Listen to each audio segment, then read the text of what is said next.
Welcome everyone to the Mangai Project's BIOnicle Day presentation. We have a number of exciting updates regarding the pilot episode, The Right to Call You Brother, as well as a live Q&A session and other surprises. Let's take a look at our schedule. First, let's get a quick project overview from our newly promoted producer, Layla. Hello everyone, and happy BIOnicle Day. I am Layla, both a publicity manager and one of the producers for the Mangai Project, a 2D animated story. For those who are familiar with me, last time we've met was probably during my interview, and a lot has changed. That was last year, and that was only a year into our journey. We started this in August of 2021, and if you had told any of us this was going to take as long as it did, I don't think any of us would have believed it. And then we learned. But we also learned that we want to give you guys, the community, the best possible product that we could give you guys. It's not every day you find something covering the Toa Mangai. We've had such wonderful opportunities to be working with people all across the community, artists, musicians, all these people across this widespread world just coming together to celebrate one thing we all love, BIOnicle. We have had the absolute honor and privilege, and to everyone who has helped us and supported us in one way or another, thank you. All right, let's talk some stats. Episode 1 on its own, as the script, is 5 pages long with 1,881 words, and that's just the script. If we're talking about an animation standpoint, we have about 8,748 frames. 5,459 of them have finished line work, and 1,145 of it is completed and ready to be animated. Tying everything together with all of this is also sound. And we're not just talking about the episode here, we're also talking about our audio dramas, and if you haven't checked those out, I'd highly recommend it. With over 15 hours of recording under our belts, we have about 72 tracks and layers going on, about 30 minutes of music for you guys to be listening to, and over 100 sound effects to bring everything just a little bit more to life. Reeling back into the concept of community, our Discord has over 300 members. If you want to be specific, about 309. We've been a little bit busy on the posting department. On our Instagram alone, we have 55 posts, but it about ranges to about 70 photos and 4 videos. You could say we've been pretty busy, and that's just at the time of this recording. Who knows how much more we've posted since then. I know I just threw a whole bunch of numbers at you guys, but it just goes to show how much time and effort that all of us have put towards this project. And I really appreciate it that you guys, our community, our people, our teams, that you guys are what make this possible. We wouldn't have been able to do any of this without you guys. I'm looking forward for what the rest of the year has to offer us and whatever the rest of the BIOnicle days from here on have to show you guys. It's been an amazing journey, and, well, we're not even done. We're hardly getting started. So hopefully you guys can stick around because we would love to have you here. And once again, thank you so much. Hey Aiden, what's next? Thank you, Layla. Next up, we'll take a look at the Tales of the Mangai, Chapter 3, In the Shadow of Duma.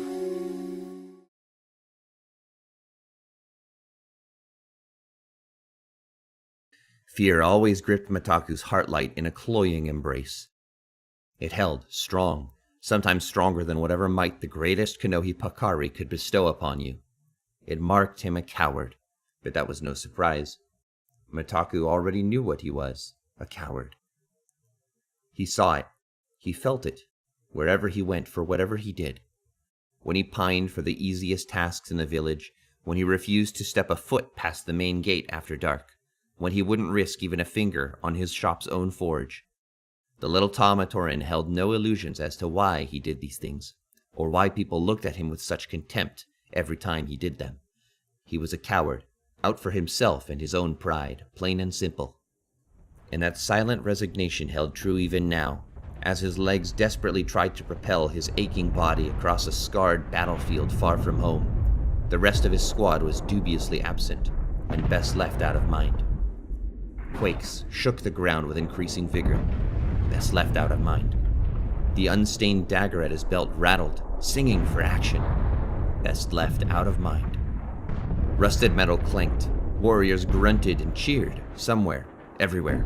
Behind a hill or a rock Mataku refused to narrow down, best left out of mind. Better to run, better to hide, if the opportunity ever presented itself. Even surrender had occurred to him once or twice, but at the very least that felt like a line even Mataku wouldn't cross. Not that the aggressively and violently single-minded laborers of Stelt would ever give him the chance.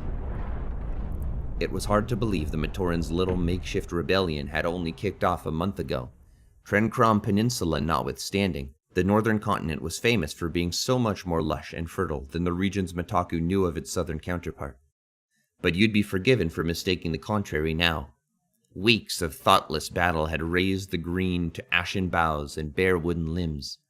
A putrid black smoke hung in the air now, the aftermath of relentless artillery. Its all-encompassing mass put the skylights to rest, casting the land in a brackish dusk without end. Every breath burned as he tried to push his run further with another bound. But still he ran, for he knew nothing before him, nor the fatigue waylaying him, could compare with what marched behind him. Another quake rattled the earth, closer this time. To his immediate regret, Mataku chanced to look behind him. A nearby hill had erupted, rendered fragments of dirt and ash. The culprits, a pair of the usual Steltian brutes, beady red eyes of beaked white faces glaring down from a mass of navy blue armor. They saw him, targeted him. Another kill for the Count. The muscles in Mataku's legs screamed as he tried to wrangle one last burst of speed from their sinew, darting back on course.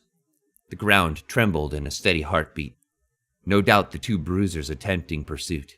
It took all Mataku's strength not to let his flashing heart light leap out of his chest in fright. If he could just keep far enough ahead, he might reach his escape route yet. And just a ways away... Yes!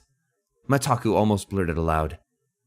His gaze found it, a metal hatch tucked away in the soil, easily missed to the untrained eye. It was how he and his fellows had gotten around the battlefield unseen, their greatest advantage, and right now Mataku's greatest hope. There was just one problem. It was closed, locked from the inside, no doubt, as was protocol. They left me, Mataku realized. His pursuers didn't give him time to process the thought. One opted to find another way to close the distance, his tiny legs granting him a surprisingly high bound. A crash brought him down to the earth, planted squarely between Mataku and the hatch. The impact sent the Matoran falling off his feet, the momentum of his sprint rolling his body through the soil. The Steltian grinned with biting cruelty. No more tricks. He stomped forward. No more games. Another stomp more. We crush you, here and now. Turning over his shoulder, he whistled into the ragged air. On prompt command, a dozen more bruisers arose from the various hills and wooded debris around them. At last, they all surely thought, some entertainment. Get up, a voice chided, so similar to Mataku's, and yet entirely alien in its tone and assertion. It disturbed him, but at the same time it called to him, stirred something within him all the same. Get up, you idiot. He couldn't. Stand with him. He shouldn't.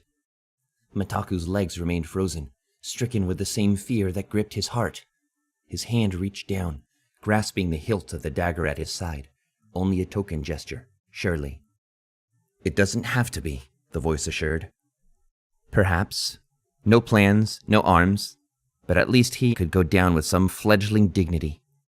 Or stupidity. It didn't matter. He still couldn't stand. He still couldn't move. He couldn't even draw his own blade. He could already feel that small flicker of steel in his nerves rust away. This is it. There it was, his own voice now, much more familiar. Pitiably so. Of that, he was as sure as he was of his own doom. The only thing he wasn't sure about was whether to cover his eyes or cover his ears to smother the horrible shrieking that was filling the air. Wait, shrieking? Why would the Steltians be... Mataku's head darted up, hand relinquishing his blade back out of thought. It was no Steltian this time. The bruisers fidgeted, the noise putting even them a bit at unease. Mataku couldn't even put a proper analogy to it. Just a strange, light whistle cutting into the back of his head, prickling his Kanohi mask. Too soft to be deafening, too loud to be ignored. But there was one thing he knew. It was getting louder. Heads turned upward. As the whine grew, so did its apparent source, skyward, still unseen among the black and gray. The sound was becoming increasingly more familiar, and Mataku felt like an idiot that his mind kept coming up empty, fishing for the word. It's like a firecracker, or a mortar, or a falling star. High above, the looming array of smog began to part. The first light in ages finally shone down upon the land. a heavenly column of golden luster, almost blinding to eyes so numbed by shadow, and through the window, 2 streaks of color flew with grace, red and white in hue, searing as fire, chilling as ice. They were coming, falling, straight for the group with unrelenting aim and purpose, the shriek that foretold their arrival as loud and unambiguous as ever. Mitaku knew he should be afraid, and yet all he could muster was awe. Somewhere deep down, with an almost religious certainty, he knew he wasn't the one who needed to be afraid.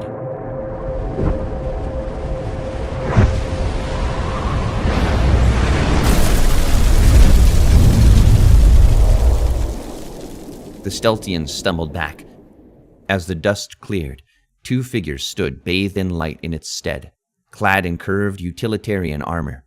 A pearly white figure held aloft a silver scythe, the other ashen black and dark crimson, bearing an impossibly massive hammer, belching fire from its core. The right word finally found Mitaku's lips. "Toa," he whispered. The red and black Toa glared down upon the surrounding warriors.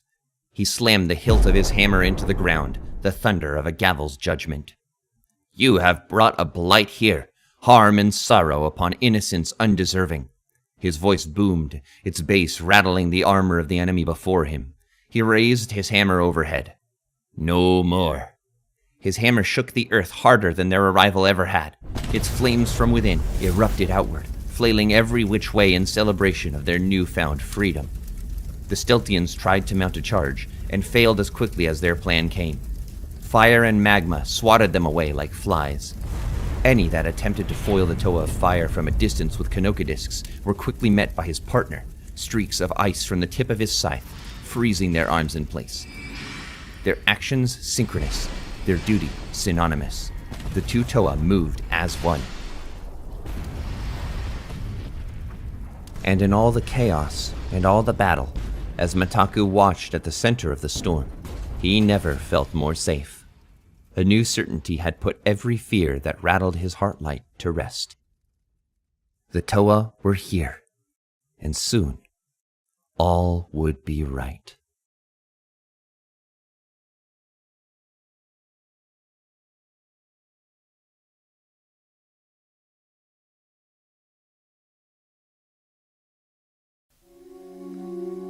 Let's take a look at some of the benefits our patron has to offer. Hey, you! Yeah, you! Get over here! You look like a person who enjoys supporting independent animation projects. Now, let me tell you, animators like food, shelter, and good credit scores. So if you want to help financially support these slave professional animators, check out the Mangai Project Patreon. For each tier of support, you get access to all kinds of content. Now let me fill you in. You can join the humble Kanoka tier at $3, which gives you access to behind-the-scenes content and your name in the credits of the episodes. For $5, you can join the Noble Kanoka tier, which gives you updates, behind-the-scenes content, your name in the credits, plus free character instructions for building your own Mangai characters, and access to our Patreon-only community on Discord. For $10 at the Great Kanoka tier, you get all the benefits from the lower tiers with more behind-the-scenes content, more building instructions, and weekly production updates through our Discord.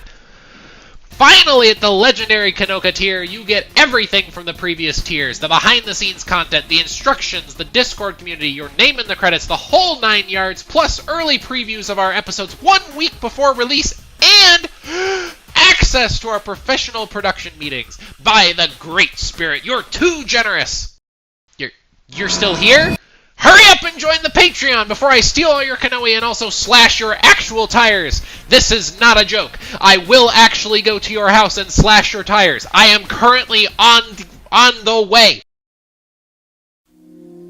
Now we'll introduce ourselves to the Toa Mangai. Greetings, travelers. I am Kodan, chronicler of Metronui, and the new keeper of the legend of the Toa Mangai.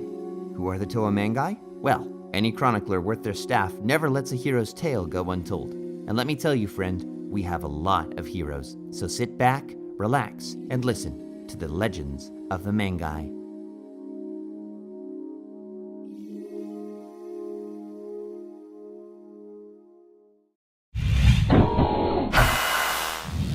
Likon, Toa Mangai of Fire. Toa Likon comes with a better head on his shoulders than most fire spitters, but I suppose studying under Toa Duma himself will have that effect. Reserved and mindful, he has honed a keen sense of right, wrong, and justice over the years, becoming as ideal a Toa as they come. But that hasn't made him immune to mistakes, which he allows to weigh heavier on his spirit than they do for most. When his former team was killed in a Frostellus attack on Tumua Island, Likon swore to never again run from danger or put a teammate in harm's way. It's made him a strong Toa, but a reluctant leader, and the challenge of the Kanohi Dragon is bound to put those promises to a difficult test. Likon wears the Kanohi Hau, the great mask of shielding, which protects him from any attack he can see coming. When that fails, his twin fire greatswords can pack a hefty punch, or provide a swift getaway as a skyboard when combined. Nidiki, Toa Mangai of Air. Most have had it easy compared to Toa Nidiki, and he won't let you forget it. Before Metru Nui, the Tren Kram Peninsula was the region he once called home, a ghastly place of acid swamps and fearsome rahi. It's no wonder he's grown a bit of a survivor's instinct, keeping to himself, always striking from the shadows, and only helping those that can return the favor. But here, it's a whole other world, and Likon hopes to teach him that there's more to the life of a Toa than surviving one day to the next. Old habits die hard, but the more he's had the chance, the more I think he's come to like being the hero for a change. Nidiki wears the Kanohi Volitak, the great mask of stealth, allowing him to slip into camouflage and become unseen. He often finds this the best time to strike with his air scythe, which can slice the air as easily as it can channel it. Tuyet, Toa Mangai of Water. Whatever you do, don't ask Toa Tuyet to make the plan. Not unless you want a Rama's nest of statistics, schematics, and cold-weighted odds buzzing around your head. Every Toa deals with a crisis in their own way, and for Tuyet, well, that happens to be a lot of crunched numbers and Kanoka codes played close to the chest. It's all for a good cause, but that rugged calculus puts her a little more distant from the Matoran than even she would like sometimes. You've got to admire the precision, but to be honest, I'd like to feel a little less like a tally on the board. Tuyet wears the Kanohi Koretuk, the great mask of intangibility, allowing her to phase through solid matter and physical attacks. In battle, her barbed broadsword matches her prickly personality, wielding the tides with indomitable focus. Naho, Toa Mangai of Water. Don't confuse kindness for weakness, or you just might find yourself on the wrong end of Toa Naho's compassionate wrath. From the smallest Ruki to the fiercest Ta-Tarak, Naho believes all life is sacred and will stop at nothing to protect it. Unapologetically affectionate, she always strives to be the brightest lightstone in the darkest cave, a trait that made her and Likon close friends in their Matoran days.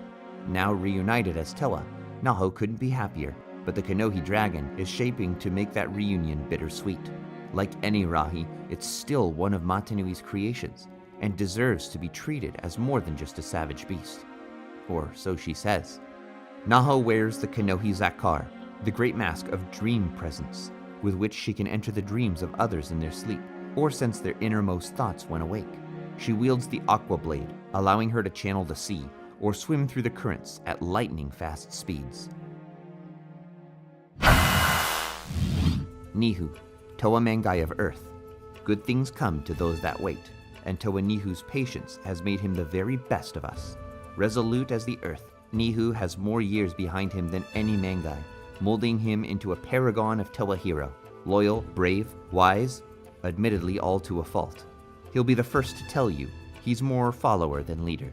Blunt and unimaginative, he prefers putting his accumulated knowledge into more creative hands. It's made him only as strong as his team, but fortunately, Nihu also tends to be a good judge of character. He'll follow Likon to the ends of the earth, but it'll be up to Likon how bitter those ends may be. Nihu wears the Kanohi Kakama, the great mask of speed, allowing him to race across Mayos in seconds. He wields the Rotuka axe, an experimental weapon whose spinner can disorient its targets for a short time. Hura, Toa Mangai of Ice. Toa Hura plays things simple. Act when he's needed, keep out of the way when he's not. That leaves most of his free time to translating the rants of his heart brother Mafa, acting as both his voice of reason and his unfortunate messenger to others. Still, Hura knows when it's time to indulge his brother, and when it's time to focus on the task at hand. A life of travel as both Matoran and Toa has made the two a famously inseparable duo, always adapting to whatever the universe throws at them. Hura plays the more offensive of the pair in combat, specializing in all kinds of range, melee, and diversionary tactics. From training the youth to adventuring abroad, there's nothing they can't handle together. Hura wears the Kanohi Calyx, the Great Mask of Fate, which allows him to perform nigh impossible feats of acrobatics and speed.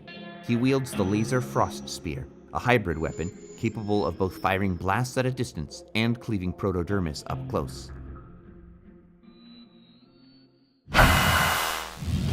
Mafa, Toa Mangai of Ice. Despite being the mute of the pair, Toa Mafa always seems to have more to say between him and his heart brother Hura. Stung in the throat by a Nui Jaga many years back, Mafa hasn't been able to speak since, making do with his own form of sign language that only Hura ever seems to understand. As far as I can tell, Mafa never seems to miss his voice. He prefers his brother for conversation anyways, and enjoys being able to make whatever ambiguous snide remarks he wants about the rest of us. Way he sees it, if you want to call him out on it, you gotta put the work in yourself. Mafa often plays defense to Hura's offense in a fight, and experiments with the watery side of his elemental power to catch foes unaware from beneath the waves. Mafa wears the Kanohi Kau, the Great Mask of Water Breathing, allowing him to remain underwater for prolonged periods. He wields a short sword and shield, often leveraged to protect his brother in battle when not channeling his powers of ice.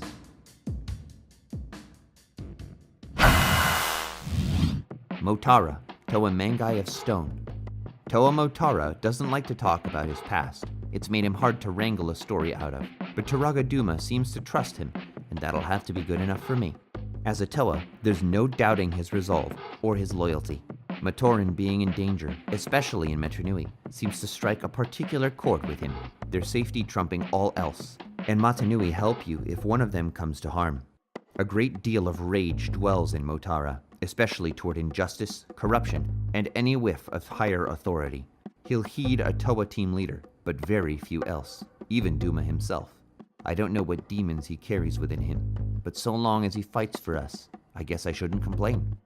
Motara wears the Kanohi Suletu, the Great Mask of Telepathy, allowing him to peer into the thoughts of others or project his own. He wields dual rock scimitars, with which to guide the rock and stone around him into various constructs.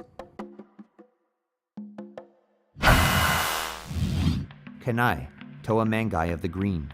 If there's one thing Toa Kanai knows how to do, it's keep the peace. Old tales point to multiple encounters with dark hunters in the Edgelands, defending Matoran from constant raids and pillage. Not every fight was a successful one, but every battle always taught him something new, about the hunters and himself. Kanai is a firm believer in self-improvement and takes every chance he gets to bring out the best of himself and his fellow Toa. A team player at heart, he keeps the Toa Mangai in line under Likon's watch, maintaining a great spirit's worth of patience for the disruptive likes of Nidiki and Mafa. He doesn't anger easily, but you best be ready for the fight of your life if you find his limit. The Kanohi dragon seems to stir a very particular fear in him. Fire, plant life, it doesn't take a star reader to guess the reason. But I can't help but wonder if there's more to that fear than he lets on. Kanai wears the Great Kanohi Animus, the Great Mask of Healing, which allows him to mend the wounds and cure the illnesses of others, so long as he understands the cause. He wields a golden short sword and the vine flail, both which serve as the focal points of his elemental power.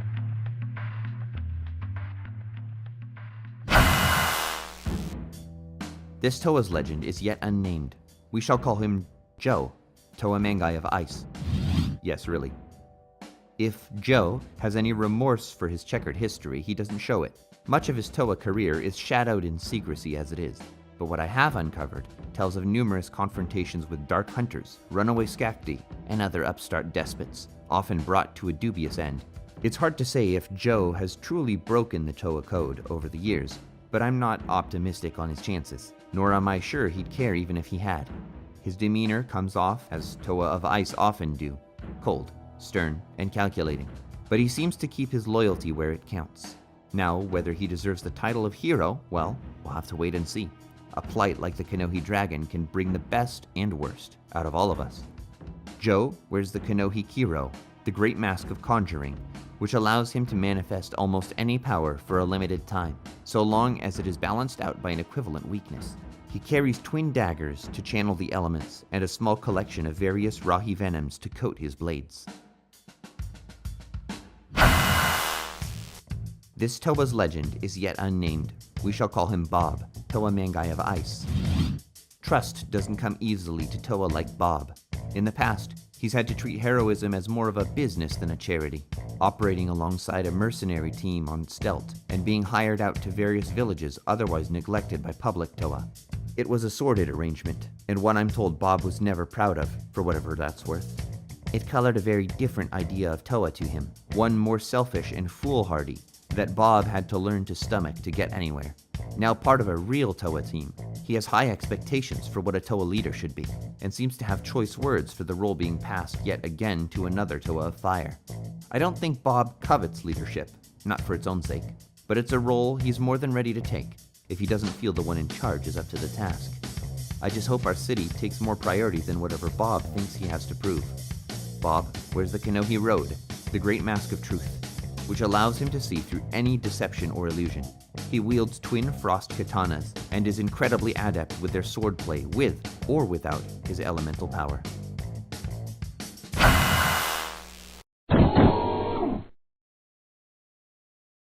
And now, I hope you've all gotten your questions ready, because now it's time to go live with our Mangai Project managers.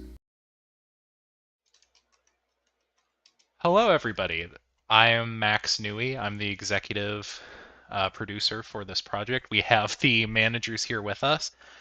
While we introduce ourselves to everybody, feel free to write any questions that you have for us in the comments on the live stream, and we will do our best to answer them. So, managers, in no particular order. I'll go. I'm Wife Nui. I'm the financial manager for the project. So, hello. I am Chaos Christoph, and I am the story team manager for the Mangai Project. Hey, what's up? My name is Joseph. I am the art manager for the Mangai Project. How's it going? I'm Luke the Sketcher, or just Luke. I'm the animation manager for the Mangai Project. My name's Eos. I am the sound manager here at the Mangai Project. I'm Pincha Basil, the editor-in-chief of the Mangai Project. And I am Layerla, both both producer and publicity manager for the Mangai Project. Hello, everyone. So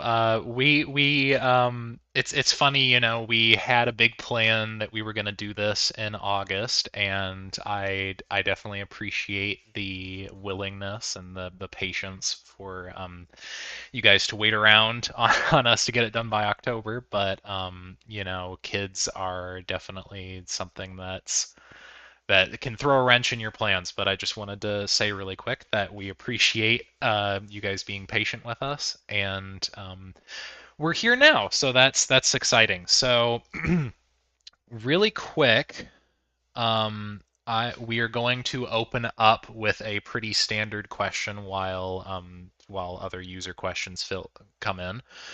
So the question that I wanted to ask everybody is really quick in the order that I guess you guys introduced yourselves. Who's your favorite Mangai character, specifically the Toa? If I'm gonna go first, I gotta say, I love Mute Maffa. For sure. I love his design. I love his color scheme. Yeah, that's he's definitely my favorite, and I'm excited to see him in the show. Okay, I guess if we're going in order, I gotta say I love Naho, but I'm also pretty partial to Hira and Mafa. They're pretty cool too. Personally, my favorite, probably due to just the amount of story that will be shown eventually, would be Tuyet. There's a lot of interesting stuff that goes on with her. I'm kind of with Christoph. I'm digging Tuyet. me personally, just based on the design. Although as far as design goes, I'm also into Toa Kane, just because the blend of gold and blue and green is really sick. I call dibs on designing him. That's put it out there. That's my design. Noted for later.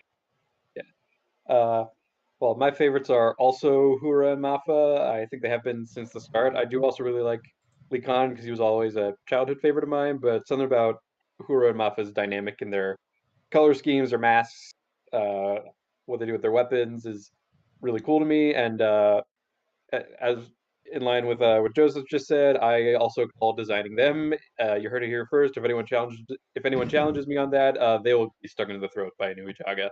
So, We have weapons. We will fight over this. uh, but yeah, those two are my boys. I'm here for my man Bobbert. I'm having a lot of fun, trying to write out his rivalry with Leakon. I'm a real stickler for those fun, chip on the shoulder kind of people and the kind of butt heads and take the leader to task. It's a fun dynamic, and I like mess around with it. And of course, the nickname he's currently stuck with makes him stick out a little more in my head. Moff is a lot of fun too. I know And you can tell we have a favorite set of kids here. I'm also a huge fan of the twins. I don't know. Now that you said Bob, what do you say, Bobathan? I call him Bobbert. Our Bobbert. boy Oh, I'm Bobbert. so sorry. My boy Bobbert. I don't know. I love all of them, honestly. Yeah, and I mean, these names are placeholders. At some point, we are after the first episode comes out. I think the plan is we're gonna host a poll where we're gonna have the audience kind of decide what their names are. So already start thinking of some names. I mean, Joe and Bob are good names, but I don't know if No they really write-ins, fit. please. Yeah, the BIOnicle universe completely. So. We do have a couple of questions that are come in, that have come in. So I'm gonna start with number one. Will Nadiki have a lot of screen time in the show, including multiple arcs? I think this is kind of a Kriz question. So go ahead. Well, there's definitely a lot that is going to be popping up with the two of them. As mentioned, they are definitely important for everything that is to come. Um, and I'm pretty sure that we're going to be giving them a lot of dedicated screen time, and looking forward to seeing how that all ends up shaping up. Got a lot of trying to think of what the word would be, um, but essentially there's going to be a lot of interactions that we have to get through just to get their story all the way out there. So you'll be seeing plenty of them. Yeah, I that whole dynamic of Lee Khan and Nadiki being so similar yet so different has got to be my favorite part of this story. So yeah, they'll be around. I guess another question was why Joe and Bob, but I think we answered that. So the next one is, do you think Hold on, Tia? real Yes. quick. We accidentally skipped Aos naming his favorite team members. Oh, freaking Aos. Name your favorite. it's okay. It's ironic because my favorites are actually Nihu and Motara, both of which I don't think anyone else mentioned, and both of which are also kind of quiet. I just really like their designs. Hmm. They're I just kind of like wanted you, to for mention real, for real. Motara. He seems like he's going to be really cool. Yeah, and he's got a badass mask and a cool sword. I'm into it. He's got a Jack Yeah, he's a Sparrow little thing going on. residential Yeah. anarchist. Yeah, you gotta love him. All right. So question: do you think Tuyet will cause huge ass discourse in the fandom because people argue if she did nothing wrong or was all so? Lurla, do you feel like answering that with your publicity expertise? Oh, Lord Almighty. All right. Let's talk about this. So, I think I don't know. It just I feel like it's going to be on whether or not I'll say it outright. It depends how many people simp Tuyet, or at least our version of Tuyet. Two yet simps But post up in the comments. post in the chat. Let's go. But really, like, there's, especially since we're doing our own take on things, it's gonna be it's gonna be really interesting to see what how it all unfolds in our way naturally, and then I don't know. I think it would be really funny, or at least really cool, to see some conversations happen on what people interpret from Tuyet in this universe. I mean, people love them some villains and characters with overflowing toxic traits. So Yeah, but Looks like Udaka, at the pickle same rat. time, it's also really nice to let people see the good sides of them too and everything. So it's not about the destination; it's about the journey, and that's really how I think it's sympathetic. I can't remember the last time two yet in Nadiki have been genuinely been represented as sympathetic villains, especially in like later fan projects and stuff. So we're really excited to approach it from that angle. Of course, Nadiki is the one who has it a little easier that way. Trying to pull that off of Tuyet, yeah, it's not impossible. I think it's less what we settle on and more the fun publicity that comes from people arguing over it more than anything else. Yeah, we don't have to tell you what we're going to choose. We're going to let you figure that out. Yeah, it's like, well, stick around and find out. Nadiki, he's he just wants to he's tempted with the city stuff and everything. But Tuyet, it's like, how do you make Matoran like child murder, whatever you want to call it? How do you make that okay? Or sympathetic? I don't know. Well, it worked with fair, Anakin. It worked for So. Anakin, so I think we can pull it off as well. Any Anakin simps in the chat? We got to see if there's a measurable overlap. Yeah, people get around to Hayden eventually. No, they love Hayden now. He's cool. All right. Next no question. amount of him showing up in new stuff will make me think he's better than Matt Lanter. Sorry. Well, Matt Lanter still murdered children, so you can't get away from it. All right. Anyway, next question. Wasn't there one production baby born even before the twins? Wife Yes. Nui. Yeah, I guess you would be the expert on that.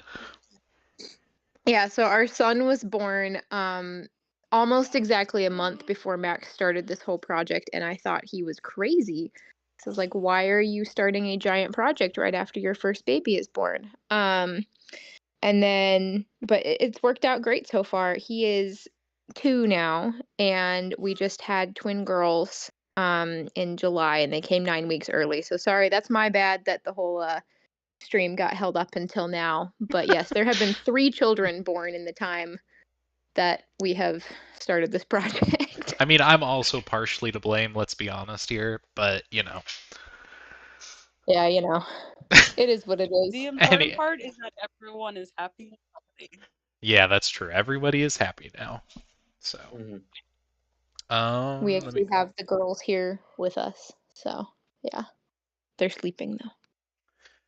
Okay, here we got a question.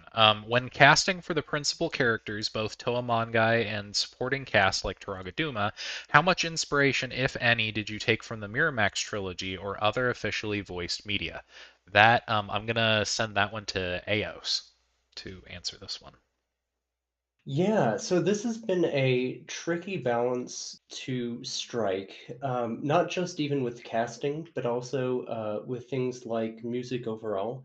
How much do we want to go off of the established canon, and how much of it do we want to make our own? And ultimately, and anybody else can chime in here, I think the balance we've tried to strike has been taking inspiration from what already exists but doing what is best for the story we're telling. So we want to make sure that we're not being constrained by some of these interpretations, that we don't have to just recreate somebody's existing performances or use only the sound that has been made, but that we can go off of that and we can really try to nail down what we think our interpretation is going to need. one example of something that's very Mangai Project specific that and Aos, you're welcome to elaborate on this, is we've actually committed to a little bit more consistency in terms of regional dialects and how dialects are used in the Matoran universe. Because like I know you guys have seen the Paraka scene. Last year we showed that off the storyboard, and all of the Paraka. I think we have two Australian actors or voice actors, and I'm so sorry I can't remember where Avok is from, but The yeah, estate. it's and like the Toa tends to sound a little bit more American slash European, especially the ones who are directly from Metru Nui. But you know, some of the more southern and so it opens up the floodgates to kind of have more dialects, but in a universe in a way that makes sense in universe. So like that's an example of one thing that we have done ourselves that wasn't pre-choreographed by anything Lego or Miramax has done. Yeah, we just want to stay open to making sure that this is the best it can be, and that we are telling our story as well as we can. And if that means figuring out stuff like that on the way, then all the better. Yep. So another question for Joseph. What's the most and Luke, of course, as well. What's the most challenging part of trying to emulate the sort of Samurai Jack 2D Clone Wars animation style that you're going for? So, like, what's the most challenging aspect of this process? Practice, just Yeah. having new people practice the new style, I think. See, the thing is, I'm an artistic genius, so it didn't take me that well. No, I'm kidding. Yeah, no, I'm actually like all my muscles, like I have, like, you know, the Chad thing, the Chad picture, that's just me, except it's just my one hand, my artist Yeah. hand. Don't Uh, overthink that. yeah. Yeah, no, I like in truth, I did actually adapt to the style pretty quickly when I was designing the Paraka. I don't actually think I've really drawn the Toa yet, Hmm. so it'll be interesting when we get to that. But um, yeah, because like most of us, like when we do like take on a scene or a design, we just like kind of adapt our own style to the style we're trying to emulate, and it like ends up working out pretty well, I think. Hmm. Yeah, Yeah, no, right. it's definitely a Sorry, I'm going. it's like Sorry, I a didn't mean to nice. interrupt. Go Oh, ahead. you're fine. Sorry. It's it's a good balance between what the artists choose for their own styles, just for what they're comfortable with making. Mhm. Um, and finding a balance between that and just what the general design of the show, the look of it is going to be. It's kind of striking that balance. So you know it's made by an artist, but you know that it's also matching the style of the show as well. Yeah, for sure. And I mean, we do have some internal documents that, as we're getting to the end of this first episode, um, we like some design documents and standards that, you know, we have some of those. A lot of them are very nonverbal right now just because the art style is adapted and changed as, you know, stuff has gone on. But with the intention of more episodes on the horizon, I imagine that that will change. We have time for a few more questions. Let me maximize our efficiency here. Somebody asked about would Lariska show up, and by extension, what about Ancient? Um, Let me think. I will answer this one because Chris got one story question. Let me. I like talking. So Lariska and Ancient, all of those Dark Hunters, yeah, we're total. If we can, you know, all of this is reliant on whether how this first episode goes. But you know, if it works really well and we can get to later seasons of the show and stuff, yeah, we're totally planning on adapting the Toa Dark Hunter War. It would be awesome to have, you know, all of the Dark Hunters show up. Lariska, of course. You can't have the story of the Toa Mangai without our favorite teal acrobat showing up. So yeah, basically, we'd like to have all the Dark Hunters in it is part of the dream. Another question. Will things like the many deaths of Toa 2 yet be one-to-one adapted when the time comes around? Basil, this would be a good question for you. I feel like we're feeling pretty tentative on that, just because I feel like we're going to hit on some of the broad strokes so far as like the main mystery that kicks things off. But as far as like a lot of the character interactions, we want to work in some more Mangai members, give them a little more to do and little conflicts to bounce off of Leakon and Tui a little bit and flesh out a lot of the ideas that story hit on. As well as try and flesh out the Dark Hunter side of things too, and build up a few through lines that can help lead into season 3 nicely. So little snippets here and there to help feed into a wider show. It's going to be a very vague adaptation, so we can do a little more with it. Yeah, for sure. Yeah, like for example, the Paraka scene that people saw, that is pretty much taken direct from Legacy of Evil, and like they have other interactions with the manga in that book, and we did basically do what Basil's talking about, like throw in some of that in later scenes, but also like add like more mention of who our guys are. Yeah, so episode 1 started off like being a little more one-to-one with Legacy of Evil, but then going to episode 2, we took a few more liberties just so we could build more of our own through lines, interactions, and just stuff that helps the story stand on its own. Yeah, didn't mean to hijack the answer, but yeah. No, you're good. You're good. That's It's got to happen.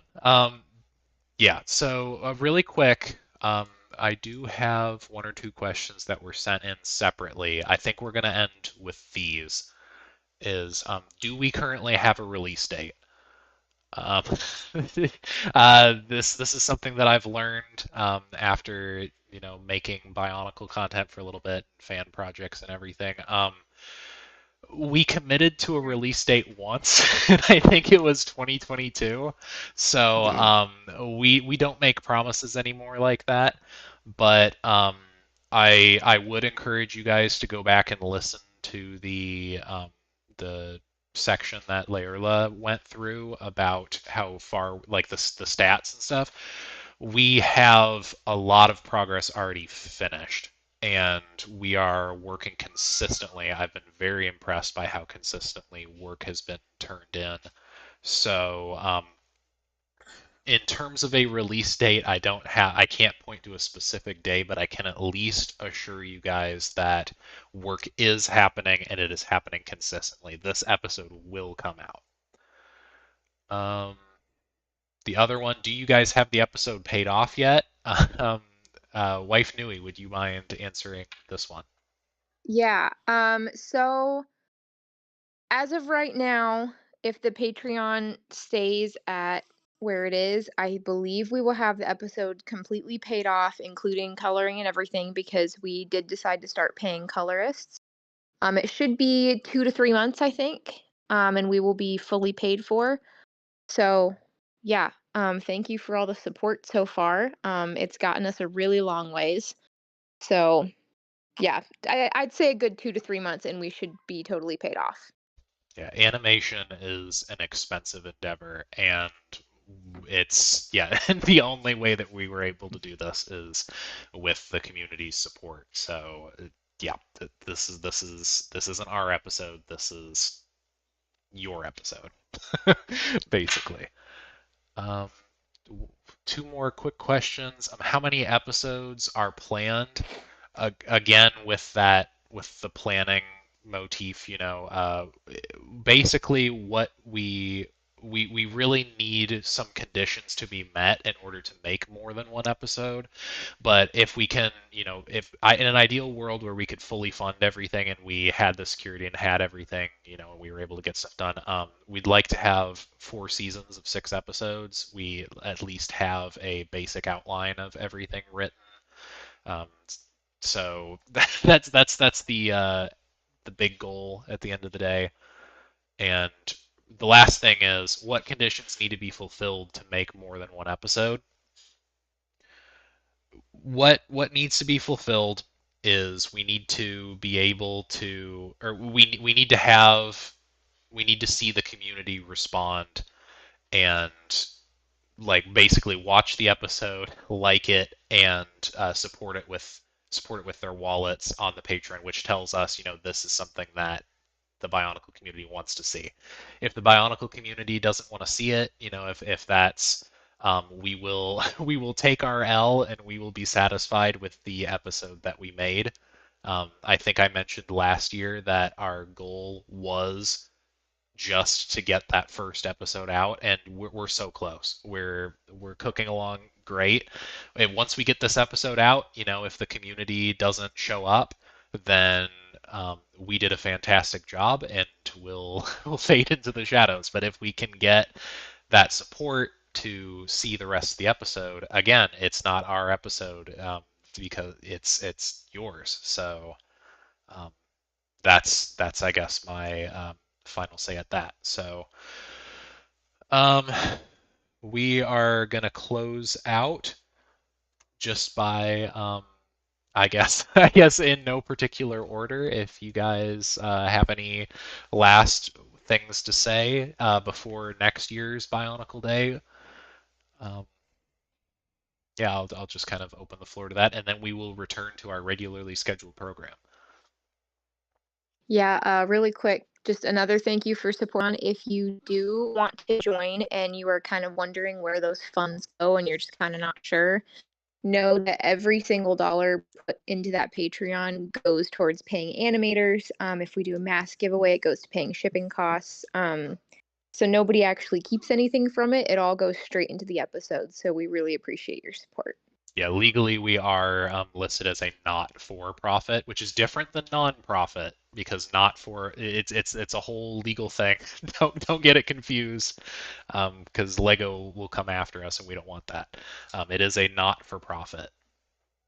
So, but yeah, we don't keep any of the money. That money doesn't go anywhere except to animators in the project. So, all right, well. If nobody has anything else, thank you guys for attending, and we will switch back to the rest of the content that we have. We have an exciting sneak preview of the episode to watch. So let's go to that. Thank you, everybody. Bye. See you around, gathered friends. Thank you. Goodbye.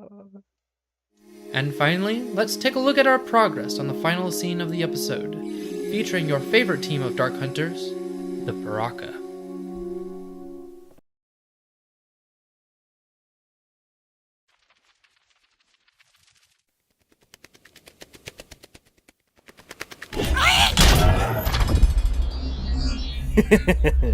Everyone who thinks this is a bad idea, scream at the top of your lungs. Shut up and steer. Do you want all of Metro Nui to hear us coming? Are we there yet? Here! What? If our information is right, the sea cave should be just below. So, who's going down there? I thought we all would. It might take 3 of us to— Someone has to guard the boat! And I volunteer. I volunteer to guard Avac guarding the boat, and make sure he doesn't leave without us. You heard the Shadowed One. You know what's supposed to be down there. If I go down alone, I'll end up a light snack. So, who's going to help me? I'll flip you for it.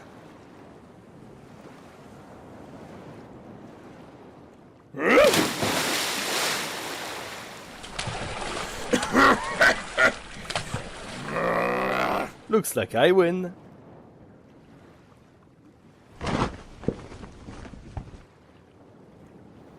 Stay with the boat. And the boat stays here.